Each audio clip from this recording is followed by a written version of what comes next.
ನಮಸ್ಕಾರ ಸ್ನೇಹಿತರೆ. ಕರ್ನಾಟಕ ಲೋಕಸೇವಾ ಆಯೋಗದಿಂದ ಅಧಿಸೂಚನೆ ಬಿಟ್ಟರೆ ಹೈದರಾಬಾದ್ ಕರ್ನಾಟಕ ವೃಂದದಲ್ಲಿ ಕೆಳಕಂಡ ಗ್ರೂಪ್ ಬಿ ಹುದ್ದೆಗಳಿಗೆ ಕೃಷಿ ಅಧಿಕಾರಿಗಳು ಮತ್ತು ಸಹಾಯಕ ಕೃಷಿ ಅಧಿಕಾರಿಗಳಿಗೆ ಖಾಲಿ ಜಾಬ್ಗೆ ಅಧಿಸೂಚನೆ ಹೊರಡಿಸವ್ರೆ.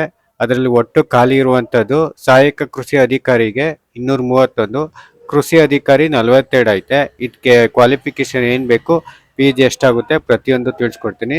ಇದರ ಅರ್ಜಿ ಶುಲ್ಕ ಎಷ್ಟಾಗುತ್ತೆ ಅಂತ ನೋಡೋದಾದ್ರೆ ಸಾಮಾನ್ಯ ಅಭ್ಯರ್ಥಿಗಳಿಗೆ 600 ರೂಪಾಯಿ ಇರುತ್ತೆ. ಪ್ರವರ್ಗ 2A, 2B, 3A, 3B ಸೇರಿದ ಅಭ್ಯರ್ಥಿಗಳಿಗೆ 300 ರೂಪಾಯಿ ಇರುತ್ತೆ. ಮಾಜಿ ಸೈನಿಕ ಅಭ್ಯರ್ಥಿಗಳಿಗೆ 50 ರೂಪಾಯಿ ಇರುತ್ತೆ. ಪರಿಶಿಷ್ಟ ಜಾತಿ, ಪರಿಶಿಷ್ಟ ಪಂಗಡ, ಪ್ರವರ್ಗ 1 ಮತ್ತು ಅಂಗವಿಕಲ ಅಭ್ಯರ್ಥಿಗಳಿಗೆ ಶುಲ್ಕ ಪಾವತಿ ಇರುವುದಿಲ್ಲ, ಅವ್ರಿಗೆ ವಿನಾಯಿತಿ ಇರುತ್ತೆ. ಷರತ್ತುಗಳು ಐತೆ.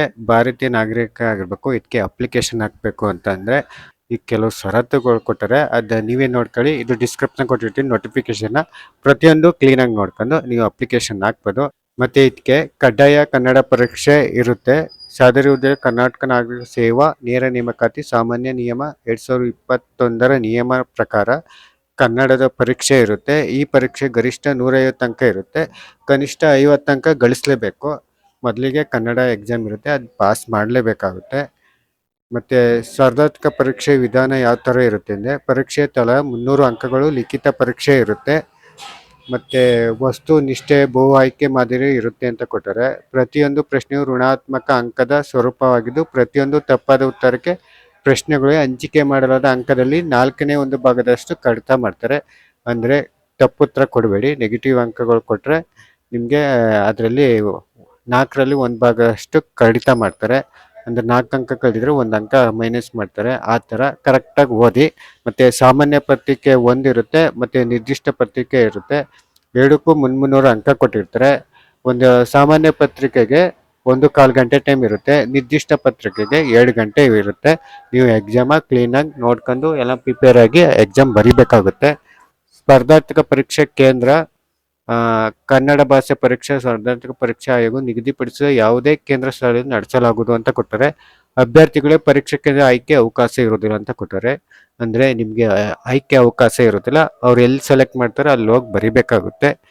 ಮತ್ತು ಕೃಷಿ ಅಧಿಕಾರಿ ಮತ್ತು ಸಹಾಯಕ ಕೃಷಿ ಅಧಿಕಾರಿ 85ರಷ್ಟು ಹುದ್ದೆಗಳಿಗೆ 1 ಹಾಗೂ ಕೃಷಿ ಅಧಿಕಾರಿ ಮತ್ತು ಸಹಾಯಕ ಕೃಷಿ ಅಧಿಕಾರಿ 15ರಷ್ಟು ಹುದ್ದೆಗಳಿಗೆ 1 ನಿರ್ದಿಷ್ಟ ಪತ್ರಿಕೆ ಪರೀಕ್ಷೆ ಹಾಗೂ ಮೇಲ್ಕಂಡ ಎಲ್ಲ ಹುದ್ದೆಗಳು ಒಂದೇ ಕನ್ನಡ ಭಾಷೆ ಪರೀಕ್ಷೆ ಮತ್ತು ಸಾಮಾನ್ಯ ಪತ್ರಿಕೆ ಪರೀಕ್ಷೆ ನಡೆಸಲಾಗುವುದು ಅಂತ ಕೊಟ್ಟರೆ ಎರಡಕ್ಕೂ ಅಷ್ಟೇ ಒಂದೇ ಪರೀಕ್ಷೆ ಇರುತ್ತೆ. ಕನ್ನಡ ಭಾಷೆ ಪರೀಕ್ಷೆ ಸಹಾಯಕ ಕೃಷಿ ಅಧಿಕಾರಿ ಮತ್ತು ಕೃಷಿ ಅಧಿಕಾರಿಗೆ ಎರಡಕ್ಕೂ ಒಂದೇ ಪರೀಕ್ಷೆ ಕನ್ನಡ ಇರುತ್ತೆ. ಆದ್ದರಿಂದ ಕ್ಲೀನಾಗಿ ಪ್ರಿಪೇರ್ ಆಗಬೇಕಾಗುತ್ತೆ, ಓದ್ಕೊಂಡು ಕೊಡ್ತಾರೆ. ಶೈಕ್ಷಣಿಕ ವಿದ್ಯಾರ್ಹತೆ ಏನಿರಬೇಕು ಮತ್ತು ವಯೋಮಿತಿ ಎಷ್ಟಿರಬೇಕು ಅಂತ ತಿಳಿಸ್ಕೊಡ್ತೀನಿ ನೋಡಿ.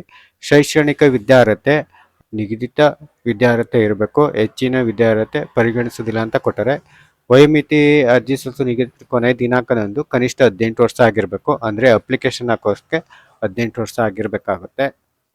ಮತ್ತು ಸಾಮಾನ್ಯ ಅರ್ಹತೆ 38 ವರ್ಷ ಇರುತ್ತೆ. ಪ್ರವರ್ಗ 2A, ಪ್ರವರ್ಗ 2B ಮತ್ತು ಪ್ರವರ್ಗ 3A, ಪ್ರವರ್ಗ 3Bಗೆ 41 ವರ್ಷ. ಪರಿಶಿಷ್ಟ ಜಾತಿ, ಪರಿಶಿಷ್ಟ ಪಂಗಡವರು ಕೃಷಿ ಅಧಿಕಾರಿಗೆ ವೇತನ ಶ್ರೇಣಿ ಎಲ್ರಿಗೂ 3 ವರ್ಷ ನೋಡೋದಾದ್ರೆ ವೇತನ 43,100ರಿಂದ ಸ್ಟಾರ್ಟ್ ಆಗುತ್ತೆ. 83,900 ಗಂಟ ಸ್ಟಾರ್ಟಿಂಗ್ಗೆ 43,000 ಗಂಟ ಕೊಡ್ತಾರೆ ಅಮೌಂಟು ನಿಮಗೆ ಸ್ಯಾಲ್ರಿ. ಮತ್ತು ಇದಕ್ಕೆ ವಿದ್ಯಾರ್ಹತೆ ಎಷ್ಟಿರಬೇಕು ಅಂದರೆ BSc ಮಾಡಿರಬೇಕು ಅಥವಾ BSc ಆನರ್ಸ್ ಕೃಷಿ ಮಾಡಿರಬೇಕು.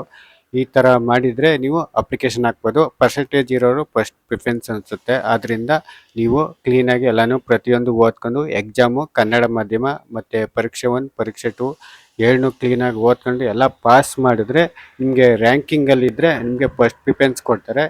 ಮತ್ತು ಸಹಾಯಕ ಕೃಷಿ ಅಧಿಕಾರಿಗೆ ಏನು ಓದಿರಬೇಕು, ವೇತನ ಶ್ರೇಣಿ ಎಷ್ಟು ಅಂತ ನೋಡೋದಾದರೆ 40,900ರಿಂದ 78,200ವರೆಗೂ ನಿಮಗೆ ಸ್ಯಾಲ್ರಿ ವೇತನ ಶ್ರೇಣಿ ಸಿಗುತ್ತೆ. ಇದಕ್ಕೆ ಸ್ಟಾರ್ಟಿಂಗೇ 40,000ರಿಂದ ಸ್ಟಾರ್ಟ್ ಆಗುತ್ತೆ. ಮತ್ತು ವಿದ್ಯಾರ್ಹತೆ ಎಷ್ಟಿರಬೇಕು ಅಂದರೆ BSc ಕೃಷಿ ಮಾಡಿರಬೇಕು ಅಥವಾ BSc ಆನರ್ಸ್ ಮಾಡಿರಬೇಕು.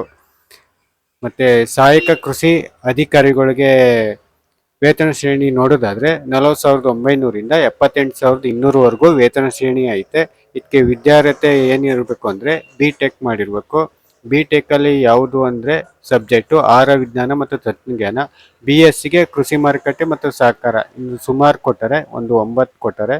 ಈ ಥರ ಓದಿದರೆ ಅದಕ್ಕೆ ಈಗ ಅಪ್ಲಿಕೇಶನ್ ಹಾಕ್ಬೋದು. ಸಹಾಯಕ ಕೃಷಿ ಅಧಿಕಾರಿಗೆ ನೀವು ಫಸ್ಟ್ ರ್ಯಾಂಕ್ ಬಂದಿತ್ತು, ಹೈಯೆಸ್ಟ್ ಮಾರ್ಕ್ಸ್ ತೆಗೆದಾದರೆ ನಿಮಗೆ ಈ ಕೆಲಸ ಫಿಕ್ಸ್ ಅಂತ ಹೇಳ್ಬೋದು. ಪ್ರತಿಯೊಂದು ಡೀಟೇಲ್ಸ್ ಬೇಕು ಅಂದರೆ ಡಿಸ್ಕ್ರಿಪ್ಷನ್ ಕೊಟ್ಟಿರ್ತೀನಿ, ನೋಟಿಫಿಕೇಶನ್ದ ಅದ್ರ ಮೂಲಕ ನೀವು ಓದ್ಕೋಬೋದು. ಇದು ಲಾಸ್ಟ್ ಡೇಟ್ ಯಾವಾಗ ಅಂತ ನೋಡೋದಾದರೆ ಇದೇ ತಿಂಗಳು 15ನೇ ತಾರೀಕು ಲಾಸ್ಟ್ ಡೇಟ್ ಆಗಿರುತ್ತೆ. ಇಲ್ಲಿವರೆಗೂ ಡೇಟ್ ಎಕ್ಸ್ಟೆಂಡ್ ಮಾಡ್ಕೊ ಬಂದರೆ ಕೆಲವು ವಿದ್ಯಾರ್ಥಿಗಳು ಇನ್ನೂ ಅಪ್ಲಿಕೇಶನ್ ಹಾಕಿರಲಿಲ್ಲ. ಕೆಲವು ತಾಂತ್ರಿಕ ದೋಷದಿಂದ ವೆಬ್ಸೈಟ್ ಸರಿಯಾಗಿ ವರ್ಕ್ ಆಗ್ತಿರಲಿಲ್ಲ. ಆದ್ದರಿಂದ ಇನ್ನೂ ಕೆಲವು ವಿದ್ಯಾರ್ಥಿಗಳಿಗೋಸ್ಕರ ಡೇಟ್ ಎಕ್ಸ್ಟೆಂಡ್ ಮಾಡಿದರೆ ಇದೇ ತಿಂಗಳು 15ನೇ ತಾರೀಕು ಲಾಸ್ಟ್ ಡೇಟ್ ಇರುತ್ತೆ. ಇದೇ ಲಾಸ್ಟ್ ಡೇಟು. ಇಷ್ಟರೊಳಗೆ ನೀವು ಏನಾರು ಹಾಕ್ತೀನಿ ಅಂದರೆ BSc BTech ಮಾಡಿದರೆ ನೀವು ಅಪ್ಲಿಕೇಶನ್ ಹಾಕ್ಬೋದು. ಸಹಾಯಕ ಕೃಷಿ ಮತ್ತು ಕೃಷಿ ಅಧಿಕಾರಿಗಳು ಅಪ್ಲಿಕೇಶನ್ ಹಾಕ್ತೀನಿ ಅಂದರೆ ಹಾಕಿ. ಈ ಮಾಹಿತಿ ನಿಮಗೆ ಅರ್ಥ ಆಗದೆ ಅಂತ ಅಂದ್ಕೊಳ್ತೀನಿ. ಪ್ರತಿಯೊಂದು ಮಾಹಿತಿಗಳನ್ನು ತಿಳಿಸ್ಕೊಟ್ಟಿದ್ದೀನಿ. ಈ ಮಾಹಿತಿ ಇಷ್ಟ ಆದರೆ ಲೈಕ್ ಮಾಡಿ.